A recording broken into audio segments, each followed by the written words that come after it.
گائے کے دودھ میں سرسوں کا تیل ملا کر اس سے اپنے بالوں کی مالش کرو۔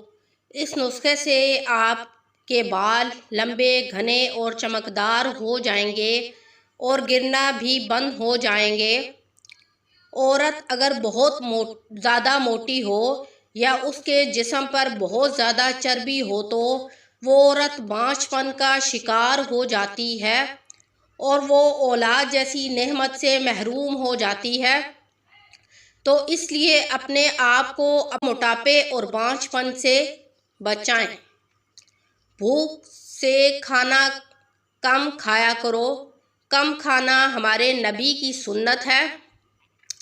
اگر آپ نے ویکسنگ یا تھریڈنگ کروائی ہے تو ویکسنگ یا تھریڈنگ کروانے کے بعد آپ اپنے پورے فیس پر کڑتم کے تیل کا مساج کریں۔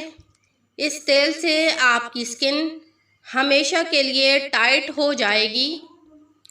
زیادہ سیب کھانے سے آپ کی انرجی برقرار رہتی ہے۔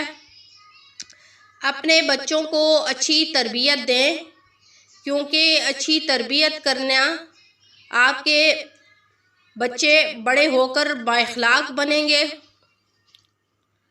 تربیت نسل کا پتہ بتاتی ہے۔ اگر آپ کے والدین زندہ ہیں تو ان کی خدمت کرو۔ ان کے چلے جانے کے بعد پچھتاوا آپ کا مقدر بن جائے گا۔ بڑا بھائی ہمیشہ باپ کی جگہ ہوتا ہے۔ اپنی ماں کی دعائیں لو، دنیا تمہارے لیے جنت بن جائے گی۔ اونٹ کا گوشت نمکین ہوتا ہے۔ اونٹ کا گوشت کھانے سے عمر بڑھتی ہے۔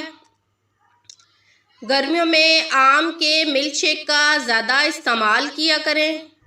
اس سے گھٹنوں کا اور جوڑوں کا درد ختم ہوتا ہے۔ خواب میں سانپ دیکھنا گویا کہ کوئی آپ کو نقصان پہنچانے کی کوشش کر رہا ہے۔ انڈے کی زردی میں شہد ملا کر منہ پہ لگا لیا کرو، رنگ ایک دن میں گورا ہو جائے گا۔ اگر آپ کا ہاضمہ درست نہیں ہے تو تربوز پر نمک چھڑک کر کھا لیا کرو، ہاضمہ درست ہو جائے گا۔ اگر آپ کی بیوی کے پٹھے کمزور ہیں یا جوڑوں کا درد ہے تو اس کو نہار منہ کیلے کا ملک شیک پلا دیں تو اس کی ہڈیاں اور پٹھے مضبوط ہو جائیں گے۔